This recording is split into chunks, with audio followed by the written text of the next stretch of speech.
Жеңгеммен көңілдес болдым. Сәлем достар, сіздермен бірге жасырын сыр арнасы. Каналыма тіркеліп, қоңырау белгісін басуды ұмытпаңыздар. Жасым 25-те. Тағдыр туғаннан мен аямаған. Анам оң босағада отырып, 16 жасында маған жүкті болып қалған. Туғанша ішін байлап жүргендіктен, іштен туа мүгедек болып дүниеге келіппін. Бірақ әжемнің жігерінің мықтылығынан өзі жоқта тапсырып тастаған балалар үйінен тауып алып, мен асырап алыпты. ДЦП, көз қабілетінің нашар көруі сияқты аурулардың бәрін шет елдерде қоймай жүріп емдетіп, өз еркімше сөйлей алатын, жүре алатын болдым. Қарым қабілетім де сау адамдардан кем емес. Ақыл-ойым өте зерек. Біраз тілді жетік меңгеріп шықтым. Түрік, грек, азербайжан тілдерін өз ана тілімдей меңгердім. Енді ағылшын тілін үйренгім келген. Ағылшын пәнінен оқытатын алыстау ағайын жеңгем бар болатын. Әңгіме міне менің осы тіл үйренгім келген тұстан басталды. Ол кезде мені осы дәрежеге жеткізген әжем қайтыс болып кеткен. Енді маған қайда барасың, не істеп жүрсің деп қаттырақ қарап тәрбие беретін ешкім жоқ. Асырап алған әке-шешем кәрі кісілер болғандықтан жүріс-тұрысым еркін болатын. Одан қала берді жасым 25-тегі ақыл тоқтатқан жігітпін. Бір күні ағылшын тілінен сабақ алмақ болып жеңгемнің үйіне бардым. Жеңгем оңаша отыр екен. Ауру қызы болса да болмаса да ештеңе аңғармайды, сөйлей алмайды. Басында сабақ оқыған болып жүрдім. Кейін ала жеңгеммен қарым-қатынасым басқаша бағытта өрбей бастады. Ағам ұзақ жолға жол жүріп кеткеніне де біраз болған еді. Ал жеңгем маған бір түрлі құпия жымиып, басқаша қарай бастады. Сабаққа кешкісін адамдардың аяқ ізі басылғасын шақыратын болды. Күннің батқанын мен де сабырсыздана күтетін болдым. Өйткені жеңгемнің аңсарын қандыру, шөлін басу мен үшін басында қызық болса, соң ол ләззаттың құйына еріксіз тартатын болды да, есілдердім жеңгем болып тұратын еді.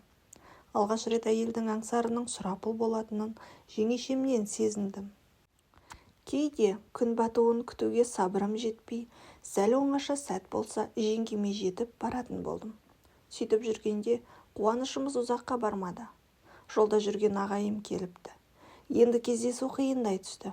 Бірақ амал айладан кім қашып құтылыпты?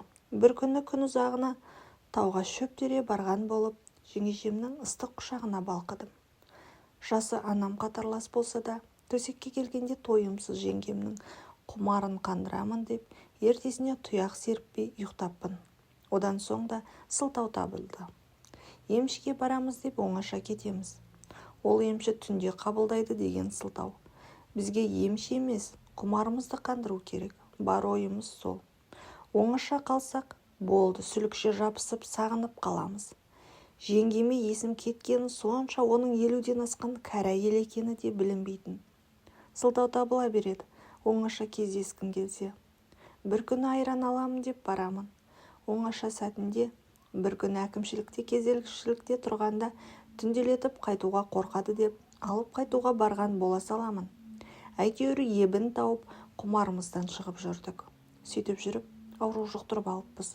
Екеуміз де дәрігерге барып қаралуға тура келді. Әжемнің жыл садақасы күні біздің үйдегілер сонда кетті де мен жалғыз қалдым.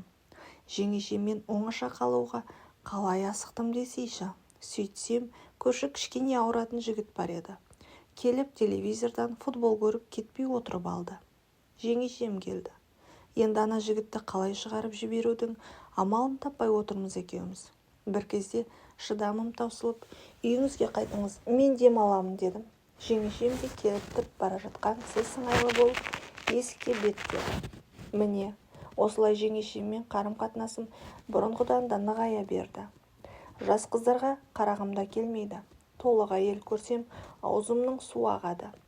Бар нәрседен жеңешемді көретін болдым. Тіпті үйдегі мысықтың біреуін жеңешеме ұқсататын болдым. Сондықтан да жеңешемді көргендей болып, ол мысыққа жеңешеме айтатын жылы сөздерімді айтып отырғанымды өзімде байқамай қалатынмын. Негізі менің руымда, қанымда кімнен екені белгісіз. Жеңешем емес қой деп Кейде арым мазалағанда өзімді жұбатып қоямын. Үлкендердің айтуынша, анам түрік пен Азербайжан ба, әйтеуір басқа ұлттан жүкті болып, мені туған екен. Қанына тартпағанның қары сынсын дейді ғой қазақ. Менің қаным бәлкім қазақ емес болар. Мұны айтып отырған себебім, Құдайдан жасырмағанды адамнан қалай жасырасың демекші. Біздің бұл жүрісімізді ешкім білмейді деп ойлаушы едім. Сөйтсем, байқап қойғандар бар екен.